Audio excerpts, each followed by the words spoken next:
வணக்கம். பிரபலங்கள்னு நாம் நிறைய பேரை கேள்விப்பட்டிருப்போம், பார்த்துருப்போம். அதில் ரொம்ப தனித்துவம் வாய்ந்தவர் நம்ம மைக்கேல் ஜாக்சன். மைக்கேல் ஜாக்சனுக்கு அறிமுகமே வேண்டான்னு தான் சொல்லுவாங்க. அவரை பற்றி அருமையான ஒரு ஆர்டிக்கல் படித்தேன், அதைத்தான் இங்கே பதிவு பண்ணணும்னு நினைக்கிறேன். கேளுங்க. 5 வயசில் பாட ஆரம்பித்தாங்க. 10-12 வயசுலலாம் உலக அளவில் ஃபேமஸ் ஆயாச்சு. அதுக்கப்புறம் சொல்லவே வேண்டாம். இசைத்துறையில் மிக சிறந்த கலைஞர்களில் மைக்கேல் ஜாக்சன் தான் எப்பவுமே டாப்.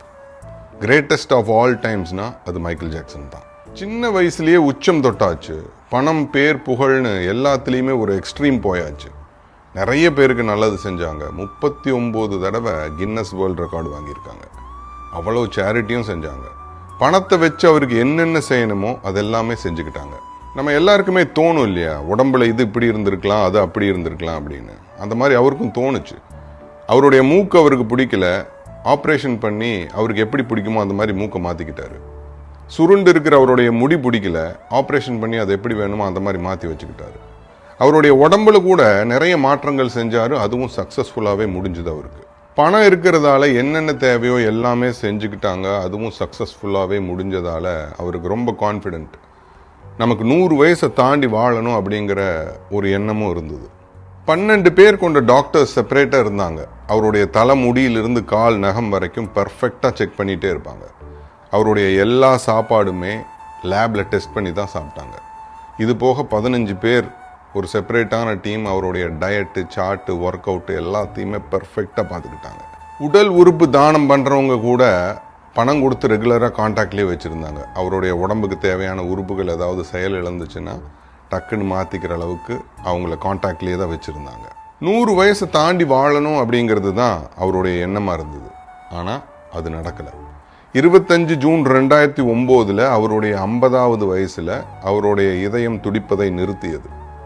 பல டாக்டர்ஸ் முயற்சி செஞ்சும் அவங்கள காப்பாற்ற முடியல. எவ்வளவு பணம் இருந்தும் 25-30 வருஷமாக அவருடைய டாக்டர் அனுமதி இல்லாமல் ஒரு எட்டு கூட எடுத்து வைக்காமல் பார்த்து வாழ்ந்தார்.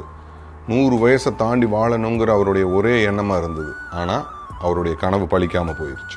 அவருடைய கடைசி பயணம் 2.5 பில்லியன் பேர் பார்த்தாங்க. இதுதான் மிக நீண்ட நேரடி ஒளிபரப்பு. அவர் இறந்த அன்னைக்கு 3:15 மணிக்கு அப்போ இருந்த ட்விட்டர், விக்கிபீடியா, மெசஞ்சர்னு எல்லாமே ஒர்க் ஆகாமல் போயிடுச்சு. லட்சக்கணக்கான பேர் ஒரே நேரத்தில் அவருடைய பேரை போட்டு தேடி பார்த்ததால சோஷியல் நெட்வொர்க்கிங் சைட்டு கூட டவுன் ஆயிடுச்சு உலக அளவில். மரணத்தை தழுவாமல் ரொம்ப நாள் வாழணும்னு மரணத்துக்கு சவால் விட்டார் மைக்கேல் ஜாக்சன். ஆனால் மரணம் திருப்பி சவால் விட்டுருச்சு. இங்கிலீஷில் சொல்லுவாங்க, your exit should be more graceful than your entry அப்படின்னு. அது என்ன அர்த்தம்னா, நம்ம பிறப்பை விட இறப்பு சிறப்பானதாக இருக்கணும் அப்படிங்கிறது தான் அதனுடைய பொருள். அது எப்படி இறப்பு சிறப்பானதாக மாறும்?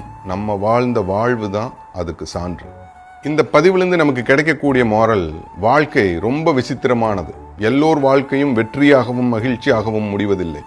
முற்பகல் செய்யின் பிற்பகல் விளையும் என்கிற நியதி எல்லோருக்கும் அமைவதில்லை. நல்லவனுக்கு கெட்ட சாவும் கெட்டவனுக்கு நல்ல சாவும் நடக்கின்றன. காரணம் யாருக்கும் புரிவதில்லை. ஒரு மனிதனின் மரணம் சக மனிதனை கடுமையாய் பாதிக்கும். காரணம் ஒரு நாள் அது தனக்கும் நேரும் என்கிற தீர்மானம். இந்த பதிவையும் நம்ம முண்டாசு கவியோட சிறப்பான வார்த்தையை வச்சே முடிக்கணும்னு நினைக்கிறேன். இன்பங்கேட்டேன் ஈவாய் போற்றி, துன்பம் வேண்டேன் துடைப்பாய் போற்றி, அமுதங்கேட்டேன் அளிப்பாய் போற்றி, சாவினை வேண்டேன் தவிர்ப்பாய் போற்றி. My name is Niyaz Bashir.